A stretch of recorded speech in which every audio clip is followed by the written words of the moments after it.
So Narasimha అన్నారు folk singer అందరికీ పరిచయిస్తూనే వాళ్ళ కళాబృందం ఉన్నది, మాట్లాడే ప్రయత్నం చేద్దాం. ఈ జూన్ 2 చూస్తే ఏం గుర్తుకొస్తాయి గత జ్ఞాపకాలు? దాదాపు 12 ఏళ్ళు అవుతోంది తెలంగాణ మనకు వచ్చి. ఏమైనా నీళ్లు నిధులు నియామకాలు మీరు అప్పుడు పాడిన పాటలు నిజంగా ఇక్కడ కనిపిస్తున్నాయా వ్యవస్థలో? లేదు, మనం నీళ్లు నిధులు నియామకాలనే కొట్లాడుకొని తెచ్చుకున్నాము. వాళ్ళకు ఉద్యోగాలేమో కానీ మా కళాకారులకు కూడా ఉద్యోగాలు కాకుండా జీవనోపాధి. ఇప్పుడు ఉద్యోగం ఇచ్చినటువంటి ఉద్యోగం అది పర్మనెంట్ కాదు, దానికి కూడా ఉద్యోగ భద్రత లేదు. ఏదో అరాకొరగా ఇంత సంఖ్య నిర్వహించరు. మేమేమంటున్నామంటే తెలంగాణ ప్రజానాట్య మండలిగా సంఖ్యతో నిమిత్తం లేకుండా ఏ కాన్సెన్స్ అయితే ఉన్నాయో ఉన్నటువంటి తెలంగాణ వ్యాప్తంగా పనిచేసినటువంటి కళాకారులు అందరికీ కొంచెం వాళ్లకు ఉపాధి కల్పిస్తే అదే సంతోషంగా భావిస్తూ అర్హులైన కళాకారులు అందరికీ కూడా ఉద్యోగాలు ఇవ్వాలి. ఈ సంఖ్యను ఇంతవరకే ఇస్తామనేటువంటిది కాకుండా ఒక సమగ్రమైనటువంటి సాంస్కృతిక విధానాన్ని ప్రకటించాలి.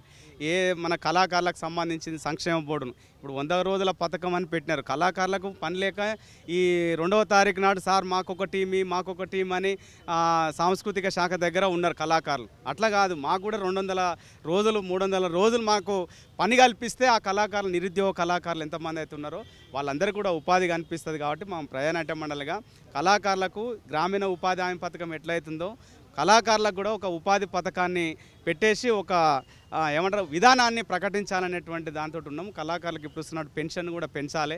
ఆ నియోజకవర్గాలలో సంబంధించినటువంటి కళాకారులను మినీ రవీంద్ర భారతులను ఏర్పాటు చేసి అక్కడ ఉపాధి కల్పించాలి. తర్వాత నెహ్రూ యువ కేంద్రాల ద్వారా కళాకారులను ఏమంటారు స్పోర్ట్స్ సంబంధించినటువంటి చేసుకుంటూ వాళ్ళందరూ కూడా సాంస్కృతిక మండలాలు ఉండేది, అవన్నీ లేవు. ఇప్పుడున్నటువంటి సాంస్కృతిక రంగం సంబంధించినటువంటి సమస్యల సాధన కోసం మేము కూడా కొట్లాడుతున్నాం. అయితే ఇప్పుడు చాలామంది అంటున్నారు 2వ తారీఖు రాగానే కళాకారులు గుర్తొస్తారు, తర్వాత మళ్ళీ 2వ తారీఖు ఎప్పుడు వస్తుందో పాట పాడాలని. అదే ఇప్పుడు ఏమందంటే తెలంగాణ వచ్చిన దాకా పాటలు పాడిన కళాకారులు ఎవరైనా ప్రోగ్రామ్ ఇస్తారో లేకపోతే ఏడికన్నా పోవాలనేటువంటి దాని మీద ఆధారపడుతున్నారు. అట్లా కాకుండా కళాకారుల మీద దృష్టి సాధించి ప్రభుత్వం ఈరోజు అయినా ప్రకటించేటువంటి దాంట్లో కళాకారుల మీద ప్రకటించాలని కోరుతూ మా తెలంగాణ ప్రజానాట్య మండలి కళాకారులం గన్ఫార్ దగ్గర ఉన్నాం. ఈరోజు మా తొలి వెలుగు ఛానల్ వాళ్ళు మమ్మల్ని పలకరించడం జరిగింది, చాలా సంతోషం. ఇదివరకు కూడా పోయిన సంవత్సరం కూడా ఈ వీళ్ళతోటే మేము చాలా కార్యక్రమాలు నిర్వహించినాం. ముందుగా తెలంగాణ అమరవీళ్ళకు జోహార్లు అర్పిస్తూ జన జాతరలో మన గీతం జయకేతనమై ఎగరాలి, జన జాతరలో మన గీతం జయకేతనమై ఎగరాలి, జన జాతరలో మన గీతం జయకేతనమై ఎగరాలి, జన జాతరలో మన గీతం జయకేతనమై ఎగరాలి, జంజా మారుతరన నినాదమై జే గంటలు మోగించాలి, జే గంటలు మోగించాలి, ఒకటే జననం ఒకటే మరణం, కష్టాలు నష్టాలెన్నెదురైనా కార్యదీక్షలో తెలంగాణ జై బోలో తెలంగాణ జనల జడివానా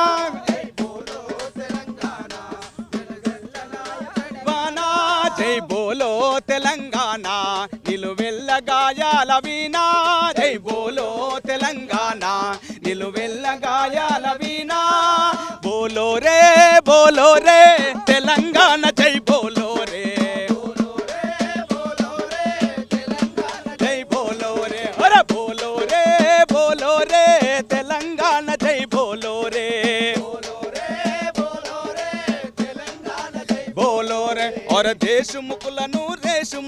అరే దేశముకులను రజాకాలను గడీల నుండి ఉరికించాం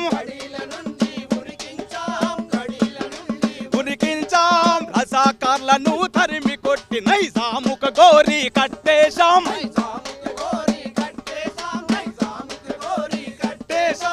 రోకలి బండలు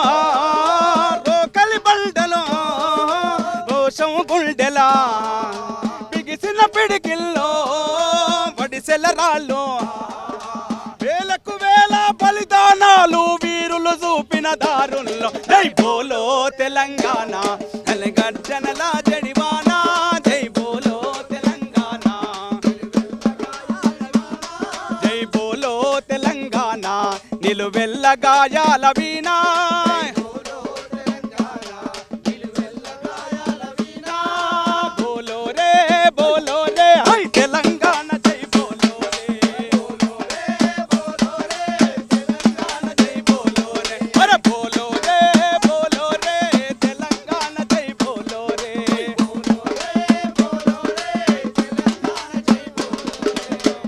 ప్రపంచంలో ఏ మూల ఏ క్షణం ఏం జరుగుతుందో వేగంగా తెలుసుకోవడానికి తొలి వెలుగు వాట్సాప్ ఛానల్ని ఫాలో చేయండి.